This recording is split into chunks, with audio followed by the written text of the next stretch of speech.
नमस्कार। The middle class mistake में आपका एक बार फिर से स्वागत है। हम संचित तकसीली की किताब द ट्रूथ अबाउट इन्वेस्टिंग पर हमारी चर्चा जारी रखे हुए हैं और आज हम चैप्टर 10 टूल्स ऑफ इन्वेस्टिंग के एक बहुत ही दिलचस्प मिथक पर बात करने वाले हैं। हाँ, और ये एक ऐसा मिथक है जो बहुत से निवेशकों के मन में एक बड़ा कंफ्यूजन पैदा करता है। बिल्कुल। मिथ 88। क्या अनुशासन वाकई में काम करता है?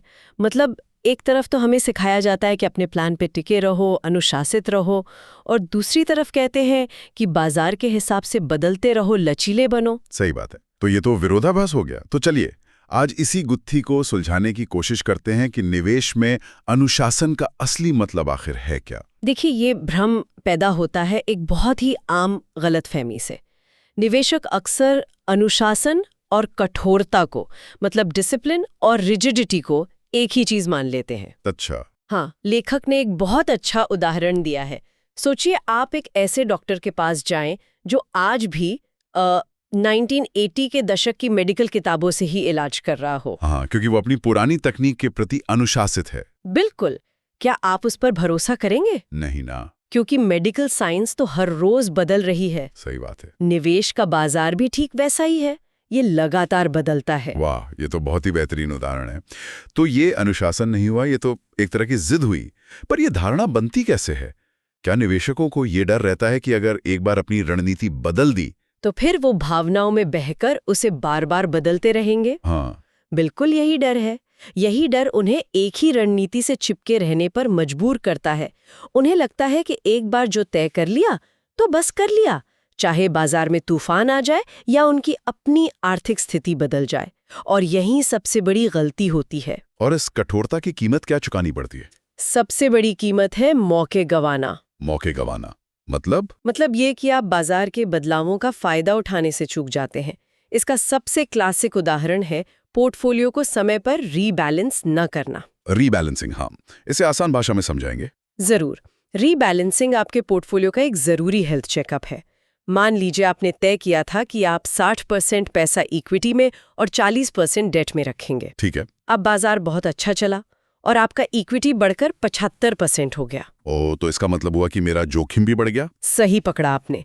जोखिम आपके तय किए हुए स्तर से कहीं ज्यादा हो गया। रीबैलेंसिंग का मतलब है कि आप इक्विटी से कुछ प्रॉफिट निकालकर उसे वापस डेट में डालें, ताकि आपका 60-40 का संतुलन बना रहे। अच्छा, ताकि रिस्क वापस कंट्रोल में आ जाए। हाँ, ये आपको ज्यादा लालची होने से भी बचाता है और जब बाजार गिरता है तो आपके नुकसान को भी कम करता है।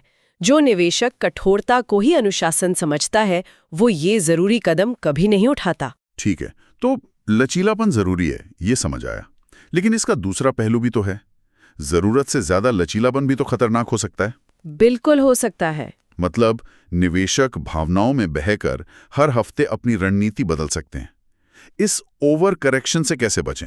बहुत अच्छा सवाल है, और इसका जवाब प्रक्रिया में है, रणनीति में नहीं। प्रक्रिया में? हाँ, लेखक यही कहते हैं कि आपकी रणनीति लचीली हो सकती है, लेकिन उस रणनीति को बदलने की प्रक्रिया अनुशासित होनी चाहिए।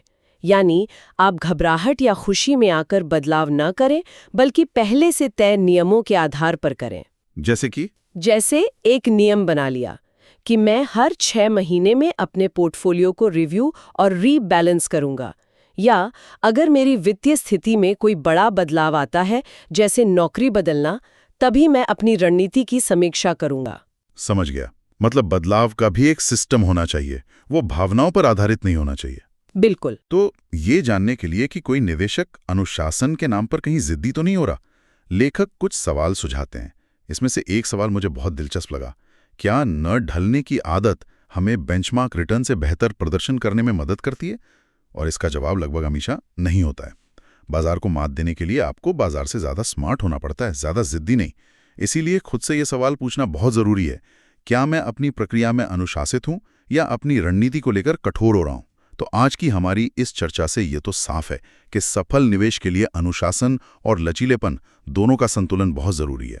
हाँ, असली नायक वो नहीं जो आंख बंद करके एक ही रास्ते पर चलता है, बल्कि वो है जो बांस के पेड़ की तरह है, अपनी जड़ों से मजबूती से जुड़ा हुआ, लेकिन जरूरत पड़ने पर बाजार की हवा के साथ झुकने के लिए भी तैयार। बहुत खूब कहा।